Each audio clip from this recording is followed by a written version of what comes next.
जरा सोचो, एक कैदी सुरंग बनाकर या दीवार लांघकर नहीं बल्कि सारे ताले खोलकर दिन दहाड़े जेल से भागने की कोशिश करे। कुछ ऐसा ही होता है हमारी आज की कहानी में। कहानी की शुरुआत होती है 1940 के साउथ अफ्रीका में, जहां काले और गोरे लोगों में बहुत भेदभाव किया जाता था। कई साल अत्याचार सहने के बाद उन्होंने अफ्रीकन नेशनल पार्टी बनाई। उनका मकसद काले लोगों को बराबरी के हक दिलवाना था। टिम जेंकिंस इसी पार्टी के लिए काम करने वाला एक गोरा आदमी है। एक दिन वो भरे बाजार में दो बड़े बैग्स लेकर जा रहा था। उसने एक बैग कूड़ेदान के पास और दूसरा एक गाड़ी के पास रख दिया। फिर उसने अपनी साथी स्टीफन को इशारा किया। असल में उन बैग्स में विस्फोटक थे। उन्होंने तुरंत बैग में कुछ तारें जोड़ी और उनके चलते दो जोरदार धमाके हुए। लेकिन ये धमाके किसी को नुकसान पहुंचाने के लिए नहीं बल्कि हजारों कागजों को बाजार में फैलाने के लिए थे। उसमें अत्याचारी सरकार के खिलाफ बागी नारे लिखे थे। जेंकिन और स्टीफन तुरंत वहां से भागे, लेकिन पुलिस ने उन्हें पकड़ लिया। बाद में जेंकिन की पत्नी उसके कमरे में आई और उसे कुछ पैसे दिए जिसकी उसे जेल में जरूरत पड़ सकती है। फिर जेंकिन ने बाथरूम में जाकर पैसों को एक सिगरेट रोल में डाला और उसे अपने पिछवाड़े में छिपा लिया। फिर कोर्ट में जज ने अपने ही लोगों के खिलाफ बगावत करने के लिए जेंकिन को 12 साल और स्टीफन को 8 साल की सजा सुनाई। इसके बाद उन दोनों को प्रेस्टोनिया की जेल में लाया गया। उनका स्वागत मीनर नाम के एक बेरहम जेल ऑफिसर ने किया। जेल के अंदर मीनर ने उन्हें सारे कायदे कानून समझाए। जेंकिन ने चारों ओर नजर दौड़ाकर देखा कि वहाँ ऑटोमेटिक दरवाजे, कई ताले और तगड़े सिक्योरिटी सिस्टम थे।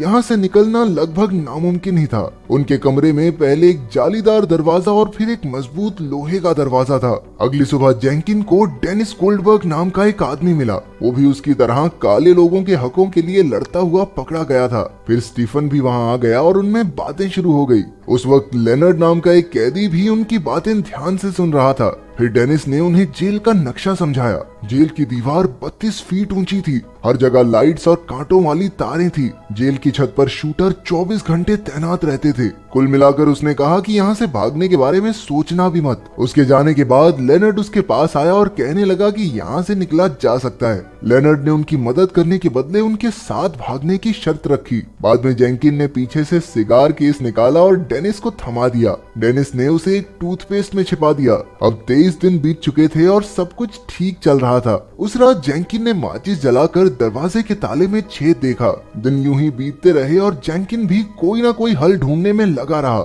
एक रात उसके दिमाग की बत्ती जली और उसने एक कागज की मदद से ताले के छेद की लंबाई माप ली। फिर उसने लकड़ी से नकली चाबी बनाने का फैसला किया। अगले दिन उसने अपने साथियों को अपनी तरकीब बताई। जेंकिन ने कहा कि वो वर्कशॉप से लकड़ी ले आएगा, लेकिन पहले उसे चाबियों को गौर से देखना होगा। फिर कैंटीन में उन्होंने अपना काम शुरू कर दिया। लेनर्ड ने सबका ध्यान भटकाया और जब मीनर आया तो जेंकिन ने गौर से सभी चाबियां देखी। उस दिन से उसने चाबियों को देखने का कोई मौका नहीं छोड़ा।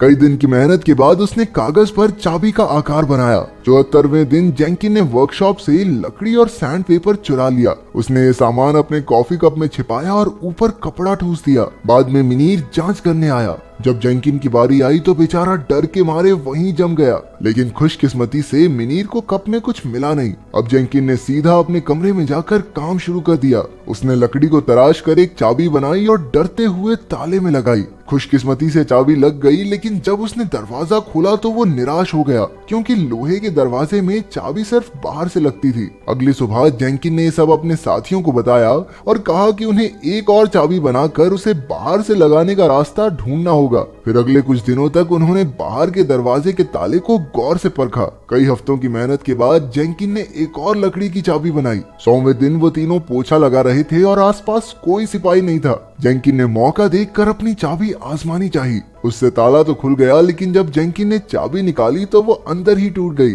इससे वो तीनों काफी घबरा गए और तभी एक सिपाही उनकी तरफ आने लगा। जेंकिन ने ताला लगाने की पूरी कोशिश की, लेकिन कोई फायदा नहीं हुआ। आखिर में वो टूटी हुई चाबी नहीं निकाल पाया और तभी एक मोटा सिपाही वहां आ पहुंचा। फिर सारे कैदियों के कमरे में लौटने के बाद मीनर दौरे पर निकल पड़ा। उसने देखा कि जेंकिन के दरवाजे का ताला खुला था, लेकिन उसने ज्यादा सोचे बिना फिर से ताला लगा दिया। अंदर बैठे जेंकिन ने सुख की सांस ली। फिर 142वें दिन वो तीनों एक कमरे में इकट्ठा हुए और लोहे के दरवाजे को अंदर से खोलने की तरकीब सोचने लगे। तभी लेनर्ड ने एक झाड़ू को देखा और उसके दिमाग की बत्ती जली। उसने बाहर जाकर खिड़की से दरवाजे तक की दूरी मापी। वो झाड़ू उससे कुछ ही इंच कम थी। अगले दिन जेंकिन ने वर्कशॉप में एक सिलाई मशीन देखी और उसने तुरंत अपने कमरे में जाकर वैसा ही सिस्टम अपनी झाड़ू में बनाया। उस रात जेंकिन ने लकड़ी की चाबी झाड़ू के ऊपर जोड़ी और खिड़की से बाहर ले जाकर लोहे का दरवाजा खोलने की कोशिश की। उसकी कोशिश कामयाब रही, लेकिन जैसे ही वो चाबी निकालने लगा, चाबी नीचे गिर गई। उसे तो दिल का दौरा पड़ने ही वाला था, लेकिन उसने हिम्मत नहीं हारी।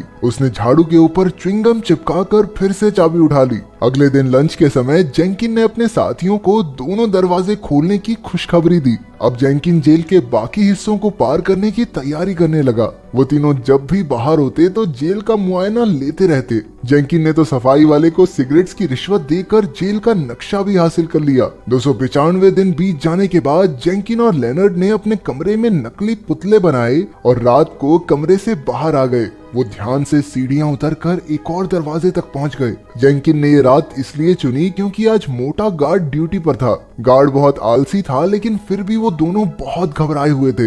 हर बढ़ते कदम के साथ उनके पसीने छूट रहे थे, लेकिन ऐन वक्त पर वो दरवाजा खोलने में कामयाब हो गए। तभी मोटा गार्ड अपनी ड्यूटी के लिए उठा। उसके पैरों की आवाज सुनकर जेंकिन और लेनर्ड फटाफट स्टोर रूम में छिप गए। उसके जाने के बाद वो फिर से अपने मकसद में जुट गए। जेंकिन ने अगला दरवाजा भी खोल दिया, लेकिन इससे पहले वो आगे जा पाता उससे पहले ही स्टीफन खांसने लगा। इसका मतलब ये था कि मोटे गार्ड ने अपना चक्कर पूरा कर लिया है। इसलिए जेंकिन और लेनर्ड फिर से स्टोर रूम में छिप गए। लौटते हुए गार्ड ने जमीन पर पसीने की बूंदें देख ली, लेकिन उसने ज्यादा ध्यान नहीं दिया। उसके जाने के बाद वो दोनों वापस ऊपर चले गए। जेंकिन ने खुश होकर अपनी चाबी तोड़कर अपने कप में छिपा ली। फिर वो अपनी पत्नी से जल्द ही मिलने के सपने देखने लगा। अगली सुबह वार्डन ने आकर उसे जगाया। वो आज देर तक सो रहा था। जब वार्डन ने उससे पूछा, साला इतनी देर तक सो रहा है, रात को क्या भेड़ बकरी चरा रहा था? वार्डन को देखते ही जेंकिन उससे माफी मांगने लगा। फिर उसके कमरे की पूरी छानबीन हुई। इसी चक्कर में उसका कप नीचे गिर गया और चाबी के सारे हिस्से निकल गए।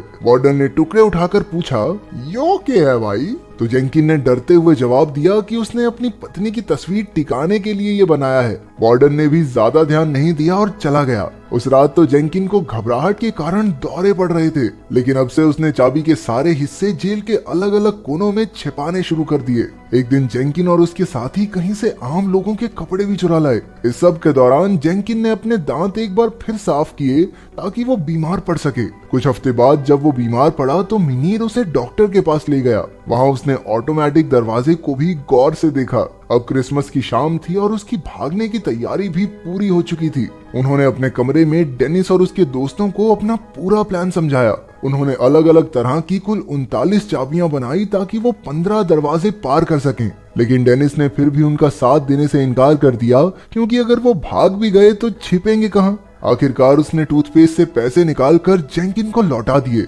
बाद में वार्डन ने हर किसी के कमरे की तलाशी ली, लेकिन उसे कुछ नहीं मिला। दोपहर को सभी ऑफिसर्स के जाने के बाद लेनर्ड और स्टीफन अपने कमरों से निकले और अपने प्लान को अंजाम दिया। रास्ते में जेंकिन ने आखिरी बार फिर से डेनिस से पूछा, लेकिन वो नहीं माना। इसके बाद उन्होंने जेल के कोने कोने से चाबियों के टुकड़े इकट्ठा किए। फिर आम लोगों के कपड़े पहनकर वो सीढ़ियों से उतरे। अचानक उन्हें पैरों की आहट सुनाई दी। मोटा गार्ड उनकी तरफ बढ़ रहा था। वो तीनों तुरंत स्टोर में छिप गए, लेकिन दरवाजा पकड़कर वो तीनों डर से कांप रहे थे। जल्द ही गार्ड आ गया और उसने देखा कि दरवाजा थोड़ा हिल रहा है, लेकिन उसके आने से पहले ही अचानक लाइट चली गई। असल में डेनिस ने अपने कमरे का बल्ब फोड़कर शॉर्ट सर्किट कर दिया था। सभी कैदी मिलकर गार्ड को बुलाने लगे और उसका ध्यान भटक गया। अब बिना समय गवाए वो तीनों स्टोर से निकले और अगले दरवाजे पर पहुंचे। एक दूसरे का साथ देते हुए वो एक के बाद एक सभी दरवाजे पार करते जा रहे थे। जब ऑटोमेटिक दरवाजे की बारी आई तो लेनर्ड ने जल्दी से एडमिन के कमरे में जाकर उसका बटन दबा दिया। सब कुछ उनके प्लान के मुताबिक ही हो रहा था और आखिरकार वो आखिरी दरवाजे तक पहुंच गए। इस दरवाजे के पार उनकी आजादी थी, लेकिन बहुत सी कोशिशें करने के बाद भी एक भी चाबी उसमें नहीं लगी। इतने महीनों की कड़ी मेहनत एक ताले की वजह से बर्बाद होने वाली थी। जेंकिन ने कहा कि उन्हें वापस चलना चाहिए, लेकिन लेनर्ड हार मानने वाला नहीं था। उसने अपना हथौड़ा निकाला और ताला पीटने लगा। लाजमी सी बात है कि इससे काफी शोर हुआ और जेंकिन को लग रहा था कि भाई अब तो पक्का पकड़े जाएंगे, लेकिन आखिरकार तरकीब काम कर गई। लेनर्ड ने ताला तोड़ दिया और दरवाजा खुल गया। अब उनकी आखिरी चुनौती थी दीवार के शूटर, लेकिन वो तीनों आम आदमी बनकर जा रहे थे, इसलिए वो पूरे कॉन्फिडेंस के साथ निकले। किसी को उन पर शक नहीं हुआ, यहाँ तक कि वो मिनीर की आंखों से भी बच गए। जैसे ही वो उनकी नजरों से बाहर निकले, वो शहर की तरफ दौड़ने लगे। वहां से उन्होंने एक टैक्सी ली और सरहद पार कर गए। इसी तरह जेंकिन, लेनर्ड और स्टीफन आखिरकार 1.5 साल बाद जेल से फरार होने में कामयाब रहे। अगली सुबह मिनीर को इसकी खबर मिली, लेकिन अब तो बहुत देर हो चुकी थी। डेनिस और बाकी कैदी उसकी बेबसी पर हंसने लगे। आखिर में हम देखते हैं कि असल में उन्हें ढूंढने के लिए काफी बड़े पैमाने पर पुलिस लगाई गई, लेकिन वो कभी पकड़े नहीं गए। वो सरहद पार करके मोजाम्बिक पहुंचे, वहां से तंजानिया और फिर लंदन। वहां वो फिर से ANC से जुड़े और काले लोगों के इंसाफ की लड़ाई लड़ी। फिर 1991 में उन्हें बरी कर दिया गया। उधर जेल में 22 साल रहने के बाद डेनिस अपने परिवार से मिला। हालांकि बेचारा जेंकिन अपनी पत्नी से कभी नहीं मिल पाया, क्योंकि वो पहले ही चल बसी थी। अगर वीडियो पसंद आई तो लाइक कर देना, चैनल को सब्सक्राइब कर देना।